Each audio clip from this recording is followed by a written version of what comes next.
इंद्र, विरोचन और प्रजापति। एक बार देवों और असुरों ने आपस में मिलकर यह निश्चय किया कि वे प्रजापति, सृष्टि के रचयिता ब्रह्मा के पास जाकर उस आत्मा के संबंध में ज्ञान प्राप्त करेंगे, जिसे पाकर समस्त लोग प्राप्त हो जाते हैं और सब इच्छाएं पूरी हो जाती है। देवों में इंद्र और असुरों में विरोचन समित काष्ठ यज्ञ में जलाने की लकड़ी हाथ में लेकर प्रजापति के पास पहुँचे। वे 32 वर्ष तक ब्रह्मचर्य धारण किए रहें।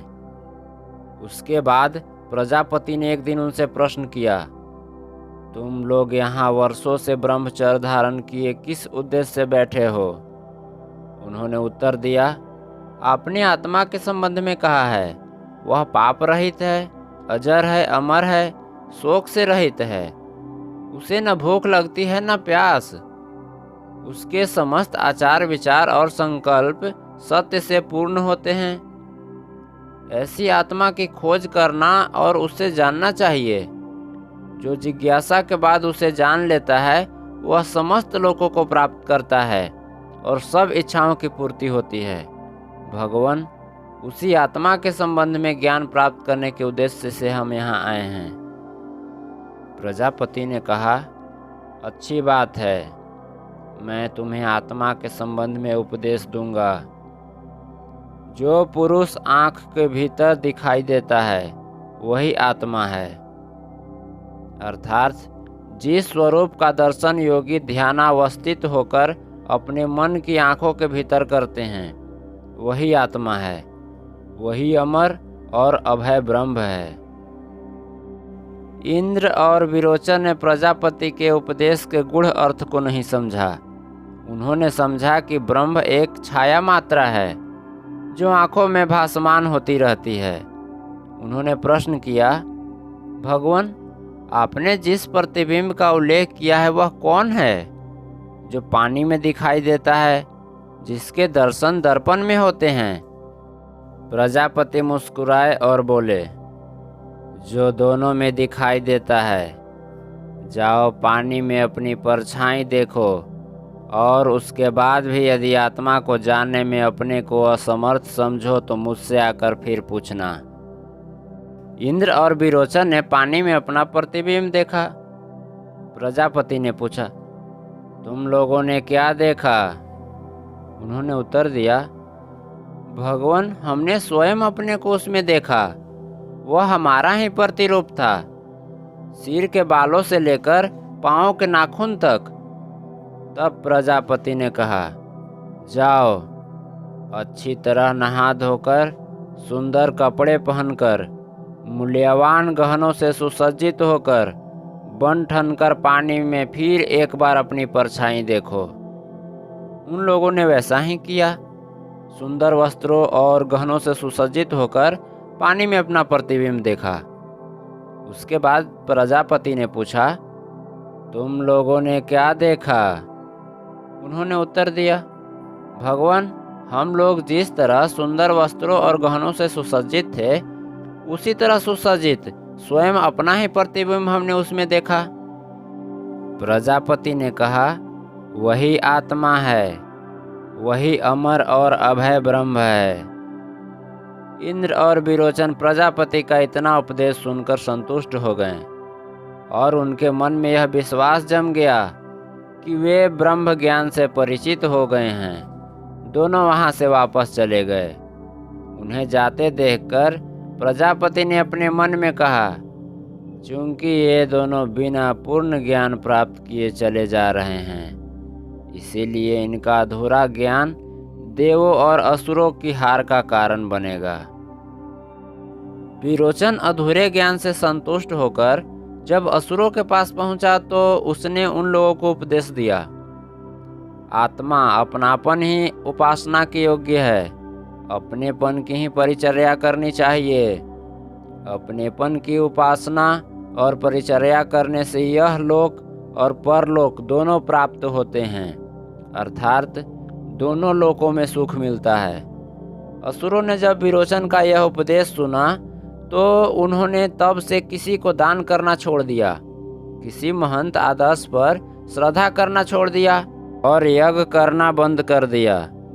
जब उनके यहाँ किसी व्यक्ति की मृत्यु होती है तो वे उसके मृत शरीर में सुगंधित औषधियों से लेप करते हैं, जिससे वह अधिक से अधिक समय तक सड़ने न पावे। उसे सुंदर वस्त्रों और अलंकारों से सुसज्जित करते हैं और यह सोचते हैं कि इस उपाय से वह मृत आत्मा परलोक में सुख भोगेगी। इधर इंद्र का यह हाल था कि वह रास्ते भर प्रजापति के दिए उपदेश पर विचार करता चला जा रहा था। वह सोच रहा था, जो प्रतिबिंब मैंने जल में देखा वह शरीर के सुसज्जित होने पर स्वयं भी सुसज्जित हो जाता है। शरीर जब सुंदर वस्त्र या गहनों से अलंकृत रहता है तो वह भी अलंकृत हो उठता है। शरीर जब निर्मल रहता है तो वह भी निर्मल हो उठता है। शरीर अंधा होता है तो वह भी अंधा हो जाता है। शरीर से जब मवाद निकलने लगता है तो उससे भी मवाद निकलने लगता है। शरीर जब पंगु होता है तो वह भी पंगु हो जाता है। इसके बाद शरीर का जब विनाश हो जाता है तो उसका भी निश्चय ही विनाश हो जाएगा। ऐसी नाशशील काया को अमर और अभय आत्मा कैसे मान लिया जाए? सोच सोचकर उसके मन में भय की भावना उत्पन्न होने लगी। वह देवों के पास वापस नहीं गया। आधे रास्ते से ही हाथ में समष्टि काष्ठ लेकर प्रजापति के पास लौट गया। प्रजापति उसे देखकर मुस्कुराए। उन्होंने कहा, हे माधवन, तुम तो विरोचन के साथ संतुष्ट होकर चले गए थे। अब तुम्हारे लौटकर आने का कारण क्या है? तुम क्या चाहते हो? इंद्र ने कहा, भगवान, चूंकि यह प्रतिबिंब जिसे आपने हमें दिखाया है शरीर के अलंकृत होने पर स्वयं भी अलंकृत हो जाता है। शरीर जब वस्त्रों से सुसज्जित रहता है तो यह भी उसी तरह सुसज्जित हो जाता है। शरीर जब निर्मल रहता है तो यह भी निर्मल दिखाई देता है। शरीर के अंधा रहने पर भी यह भी अंधा हो जाता है। शरीर से मवाद निकलने पर इससे भी मवाद निकलता है, और जब शरीर का विनाश होता है तो इसका भी विनाश हो जाता है। इसमें मुझे कोई ऐसा महत्व नहीं दिखाई देता जिसके लिए उसकी उपासना की जाए। तब प्रजापति बोले, माधवन, तुमने ठीक ही कहा है। बात ऐसी ही है। तुम अभी 32 वर्ष तक और साधना करो, तब मैं तुम्हें आत्म तत्व समझाऊंगा। इंद्र ने प्रजापति की आज्ञा के अनुसार 32 वर्ष तक और तपस्या की। तब एक दिन प्रजापति ने उसे उपदेश देना आरंभ किया। प्रजापति ने कहा, जो स्वप्न में इच्छाओं की पूर्ति होने से संतुष्ट हो उठता है वही आत्मा है। वह अमर और अभय है, वही ब्रह्म है। इंद्र ने जब ज्ञान प्राप्त किया तो वह संतुष्ट होकर चला गया। रास्ते में उसने सोचा, स्वप्न में विचरण करने वाला यह पुरुष शरीर के अंधा होने पर स्वयं अंधा नहीं हो जाता। शरीर के पंगु होने पर स्वयं पंगु नहीं होता। शरीर के विकृत होने पर यह स्वयं विकृत नहीं होता। शरीर के नाश होने पर स्वयं नाश नहीं होता। यह सब ठीक है, पर उसे यह अनुभूति तो होती ही है कि उसका विनाश हो रहा है, उसे खदेड़ा जा रहा है और पीड़ित किया जा रहा है। इस अनुभूति के कारण वह रोता है और बिलखता है। ऐसी स्थिति में उसका विशेष महत्व नहीं रह जाता। इसीलिए मैं देवताओं के पास इस अधूरे ज्ञान को लेकर कैसे जाऊं? सोचकर उसके मन में भय उत्पन्न होने लगा। वह आधे रास्ते से ही फिर प्रजापति के पास लौट गया। प्रजापति ने उससे कहा, हे माधवन, तुम तो संतुष्ट होकर चले गए, अब फिर क्या सोचकर वापस चले आए हो? इंद्र ने कहा, भगवान, मैं इतना समझ गया कि शरीर के पंगु और विकृत होने पर भी स्वप्न में विचरण करने वाला पुरुष स्वयं पंगु और विकृत नहीं होता। शरीर का विनाश होने पर भी उसका विनाश नहीं होता, पर वह यह अनुभव तो करता ही है कि उसे पीटा जा रहा है, खदेड़ा जा रहा है और पीड़ित किया जा रहा है। वह रोता है और बिलखता है, इसीलिए मैं उससे कोई विशेष व महत्व नहीं देखता। प्रजापति बोले, तुमने ठीक ही कहा है माधवन, बात ऐसी ही है। मैं फिर तुम्हें आत्म तत्व समझाऊंगा, पहले तुम और 32 वर्ष तक साधना करो। इंद्र ने प्रजापति के आज्ञानुसार और 32 वर्ष तपस्या की। उसके बाद एक दिन प्रजापति ने उसे समझाना आरंभ किया। उन्होंने कहा, निद्रा के जिस अवस्था में मनुष्य पूर्ण विश्राम करता है, पूर्ण प्रसन्नता में मग्न रहता है, कोई स्वप्न नहीं देखता, उस अवस्था का अनुभव करने वाला ही आत्मा है। वह अमर और अभय है, वही ब्रह्म है। इंद्र जब संतुष्ट होकर चला गया तो रास्ते में वह सोचने लगा, परिपूर्ण निद्रा की अवस्था में जो पुरुष मग्न हो जाता है, उसे अपने संबंध में कोई ज्ञान कैसे रहेगा, और न उसे अपने चारों ओर के प्राणियों और तत्वों के अस्तित्व का कोई ज्ञान रहेगा। उस समय के लिए वह एक प्रकार से विनष्ट सा रहेगा। ऐसी स्थिति में उसे कोई विशेष महत्व मुझे नहीं दिखाई देता। यह सोचकर वह आधे रास्ते से ही प्रजापति के पास वापस चला गया। प्रजापति ने उसे जब देखा तो उन्होंने कहा, हे माधवन, तुम तो संतुष्ट होकर चले गए थे, फिर क्या सोचकर वापस आए हो? इंद्र ने कहा, भगवान, यह तो मैं समझा कि परिपूर्ण निद्रा की अवस्था में मग्न रहने वाला पुरुष कोई स्वप्न नहीं देखता और उसे यह अनुभूति नहीं रहती कि उसे सताया जा रहा है। पर इस अवस्था में उस पुरुष को न अपने संबंध में कोई ज्ञान रह जाता है, न दूसरे के संबंध में। वह उस समय के लिए एक प्रकार से विनष्ट सा रहता है। उसमें मुझे कोई विशेष महत्व नहीं दिखाई देता। प्रजापति ने कहा, तुमने ठीक ही कहा, बात ऐसी ही है। मैं तुम्हें फिर आत्म तत्व समझाऊंगा, पर पहले तुम 5 वर्ष तक और साधना करो।